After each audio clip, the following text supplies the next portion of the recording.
inventário e como ele se procede, como se dá esse procedimento. E aí vem a pergunta, mas afinal, o que é o inventário? O inventário é um procedimento, ele é um processo por meio do qual você vai relacionar, você vai catalogar, você vai fazer todo o levantamento dos bens deixados pelo decujo.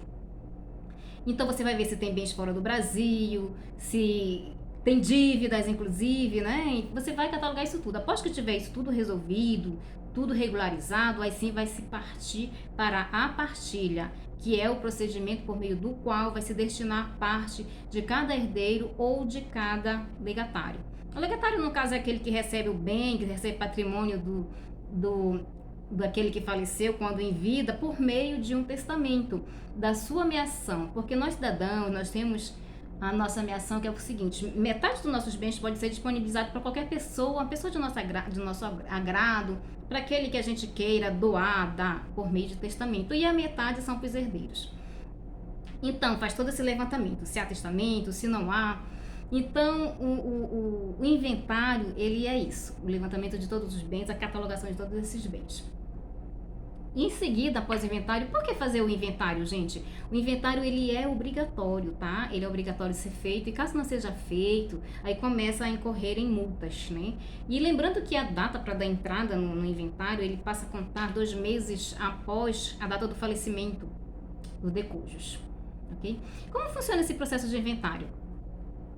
O processo de inventário há 2 vias. Nós temos a via judicial e a via extrajudicial. A via judicial é aquela, como nós já falamos, judicial, né? Envolve o juiz, envolve o promotor. Geralmente, essa via judicial, ela passa a ser obrigatória quando envolve menores de 16 anos, quando há bens fora do Brasil, quando há testamento, né? Então, nesses casos, e quando não há o consenso, não há um acordo entre os herdeiros envolvidos, aí sim é obrigatória a via judicial. Mas ela também pode ser opcional. Digamos, não, nós estamos todos de acordo, tudo certo, nós queremos fazer via judicial. Não tem nenhum problema também, podem opinar pela via judicial. A via extrajudicial, como falamos, a gente diz que é um pouco mais célere, né, que a via judicial, que é um pouco mais morosa, demora mais um pouco. Porém, na via extrajudicial, os herdeiros já estão todos acordados, não há menor de idade, e eles já trazem toda a relação dos bens a serem partilhados, tudo resolvido. E aí sim, ele passa como é ratificado por meio de uma escritura pública. Lembrando que tanto o judicial quanto o extrajudicial, ele é obrigatório, conforme o Código Civil, a presença do advogado, certo, gente? De sua confiança, obviamente.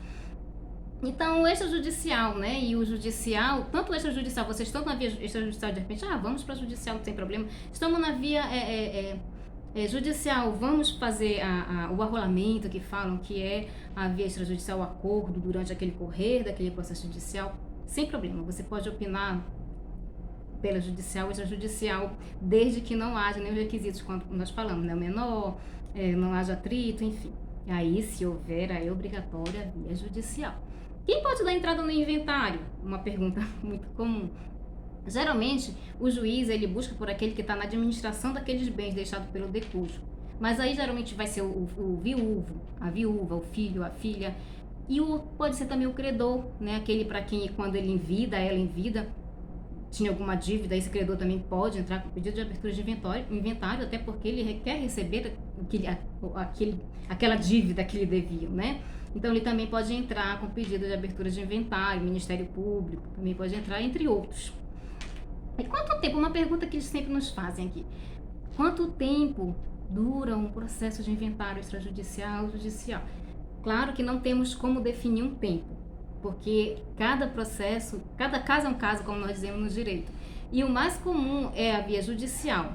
Então, a depender do caso, você vai fazer todo um levantamento, né? Se esses bens estão tudo ok, estão tudo regularizado, se houve adiantamento da legítima, se não houve, se tem algum herdeiro que ficou fora, que teve reconhecimento de paternidade após e que está entrando com pedido de herança ali para fazer parte daquele inventário. Então você vai estudar todos esses quesitos, né? Se há inventário bens fora do Brasil, para você ver como é complexo.